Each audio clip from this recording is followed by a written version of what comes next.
Cada região do país tem uma característica geográfica com clima e solo que favorecem um determinado tipo de vegetação. As espécies nativas, elas têm muito a ver com o tipo de clima, com o tipo de solo de cada região. Quando nós falamos, por exemplo, de floresta amazônica, nós estamos falando de uma posição no planeta que tem uma radiação solar, que tem todo um mecanismo que gera um clima e condições de solo favoráveis para a presença da floresta amazônica. Assim, as árvores mais adequadas para São José são espécies nativas da Mata Atlântica ou do Cerrado. Mas em muitas regiões do município, espécies classificadas como invasoras tomam conta da paisagem. Situação que pode trazer prejuízos. Diante desse cenário, a Prefeitura tem realizado a chamada descontaminação biológica, que consiste no corte de árvores exóticas. O trabalho é feito em fragmentos de áreas nativas e que passam por um processo de restauração florestal. Entre os exemplares que mais preocupam está a leucena, espécie do semiárido nordestino. Ela tem uma força de ocupação muito grande, né? Então nós encontramos principalmente na beira dos rios, que a semente dela vai se propagando pela corrente da água, e também em alguns locais onde porventura ela tenha sido plantada. Então ela vai se propagando, ela tem uma abundância de semente, ela faz uma chuva de sementes enorme.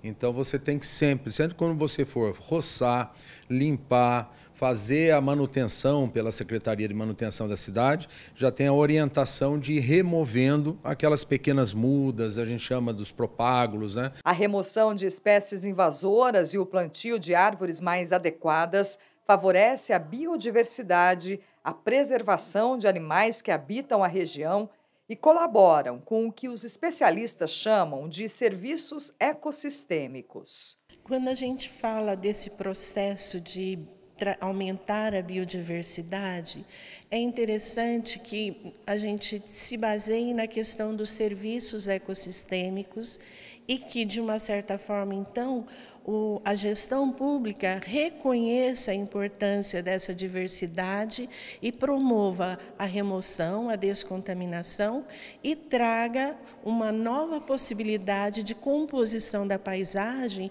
que recomponha, que traga esses serviços ecossistêmicos. São José dos Campos tem um plano de arborização que prevê o plantio de 5.000 mudas por ano.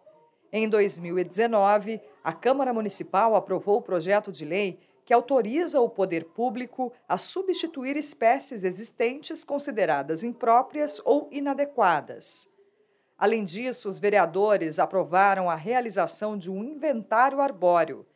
Dessa forma, cada árvore passou a receber identificações de suas características. Uma boa parte da cidade já tem a árvore cadastrada, todo um histórico dela, e tem lá uma plaquinha, né, o QR Code, né, que se você acessar dá todas as informações, a idade dela, como é que ela está, a espécie que é, né, cientificamente falando, e o apelido. A prefeitura, então, deve fazer anualmente a verificação de todas essas árvores. E aproveita, inclusive, para fazer uma espécie de recomposição arbórea da cidade. O secretário de Urbanismo e Sustentabilidade afirma que a retirada das árvores segue critérios rigorosos que visam melhorar a arborização do município. Essa ação ocorre muito quando você vai executar o plantio das nativas, né? Então isso naturalmente a gente já vai fazendo a descontaminação. Quando ela ocorre de forma isolada, né, em meio a paisagismo e tudo mais, a gente remove esse invasor para manter as características, né, daquele paisagismo. Então, para cada situação é feita uma análise. Mas é importante também que a população saiba disso, que às vezes vê cortando uma árvore, cortando alguma coisa assim, acha que é um crime contra a natureza. E não é. Nesse caso, é para beneficiar a natureza que você elimina essas espécies muito agressivas.